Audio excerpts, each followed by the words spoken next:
ठीक है, अपने दर्शकों की जानकारी के लिए मैं बता दूं, मुख्यमंत्री जी को सारे आंकड़े वाकड़े याद रहते हैं और देश की जनता को यह भी जानना चाहिए कि हिंदुस्तान में जितने भी राज्य हैं, अगर सबसे ज्यादा पढ़ा लिखा मुख्यमंत्री किसी एक राज्य का है तो वो मध्य प्रदेश के। न जाने कितनी डिग्रियां हैं, मैंने बहुत याद करने की, रटने की कोशिश की कि भाई ये मतलब एक तरफ काम करते थे, एक तरफ पढ़ते हुए चले जाते थे। तो आज ये बहुत बड़ी उपलब्धि है। यकीनन शिक्षा एक ऐसा माध्यम है जो आगे की राह हमारे लिए तय करती है। आप इतना पढ़ लिख गए, राज्य के बच्चों को पढ़ाने के लिए मुख्यमंत्री जी क्या व्यवस्था कर रहे हैं? सस्ती शिक्षा, अच्छी शिक्षा, पेपर लीक मुक्त शिक्षा, इसके लिए क्या उपाय किए जा रहे हैं? आप ये भी बहुत अच्छा मौजूद प्रश्न किया है। इसको मेरे घर से चालू करता हूँ। आमतौर पर नेताओं के घर के अंदर एकेडमिक माहौल थोड़ा सा चुनौती वाला रहता है। मुझे इस बात की प्रसन्नता है, मेरे 3 बच्चे हैं।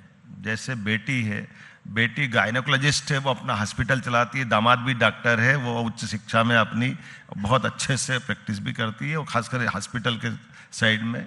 दूसरा बेटा उसने LLM करके PhD किया है, वो अपने संस्थान चला।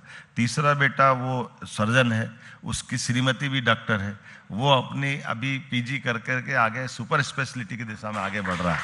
तो हमने बाहर भी घर के अंदर भी, अब बाकी की बात करता हूं कि मैं ये आपको केवल एक लाइन में बोल दूं, मुख्यमंत्री जी ये भी बताना चाहते हैं कि परिवारवाद को बढ़ावा राजनीति में नहीं दे रहे, सभी को डॉक्टर बनवा दिया मैंने। नहीं, डॉक्टर भी बने, वकील भी बने, एक वकील भी बना है। तो कुल मिलाकर भाव इतना है कि हम जब शिक्षा की बात करते हैं, मेरा इतना थोड़ा सोचना है, जैसे माननीय मोदी जी का आदर्श इसमें सामने कि आप किसी को कुछ बताओगे उससे पहले आप अपने पे लागू करो। तो हम अगर बच्चों से कहते हैं आप पढ़िए, पढ़ के आपको आगे बढ़ना है, तो हमारे परिवार में अगर ये माहौल बनेगा तो वो ज़्यादा सरलता से बात आ जाएगी। ये मैं आपको बताना चाह रहा हूँ कि जैसे उदाहरण के लिए कांग्रेस के शासनकाल में जो 1956 में मध्य प्रदेश बना, तब से लेकर 2002-03 तक केवल 5 मेडिकल कॉलेज सरकारी थे। मुझे इस बात की प्रसन्नता कि 7 मेडिकल कॉलेज तो हमने 2 साल में खोल दी। आज की स्थिति में 30 मेडिकल कॉलेज हमारे पास। 7 मेडिकल कॉलेज 2 साल में बनाए। हाँ, बन गए। वो 3 अभी वापस नए सिरे से चालू करने वाले। और आप बता रहे हैं दिग्विजय सिंह के 10 सालों के शासनकाल। दिग्विजय सिंह नहीं, दिग्विजय सिंह के पूर्ववर्ती 1956 से लगा करके 2003 तक ये पूरा टेन्योर 55 साल का है। केवल 5 मेडिकल कॉलेज थे, और हमारी सरकार ये 2 साल में 7 मेडिकल कॉलेज चालू कर चुकी है। ये हमारे काम करने का तरीका।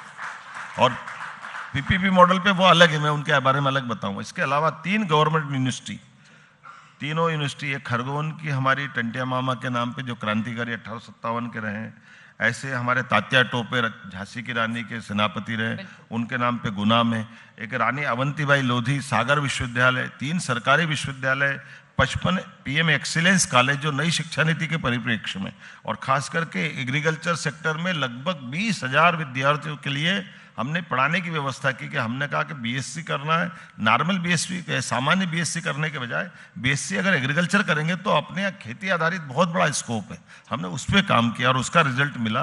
मुझे संतोष है कि एकेडमिक मामले में भी मध्य प्रदेश GIR में भी, और खास करके आप कभी इसका आंकड़ा देखना, हमारे अपने राज्य के अंदर ड्रॉप आउट हमारी सरकार के बनने तक 6% था।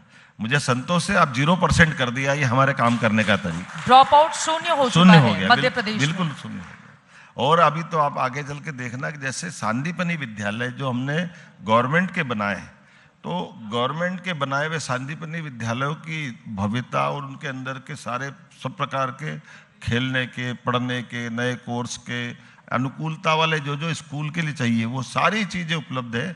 इसके कारण से एक तरह से एकेडमिक माहौल, खासकर एजुकेशन का, हायर एजुकेशन भी हो, टेक्निकल एजुकेशन भी और स्कूल एजुकेशन भी, सभी में समान रूप से बहुत अच्छी गति से हम चल रहे हैं। और यकीनन जब हम 2047 के विकसित भारत की बात करते हैं तो उसमें शिक्षा व्यवस्था सुदृढ़ होगी तभी आगे बढ़ेंगे, युवाओं को रोजगार मिलेगा, किसानों की स्थिति बेहतर होगी तो हम सब के लिए एक बेहतर स्थिति बनेगी और इन्हीं चुनौतियों से आपको पार भी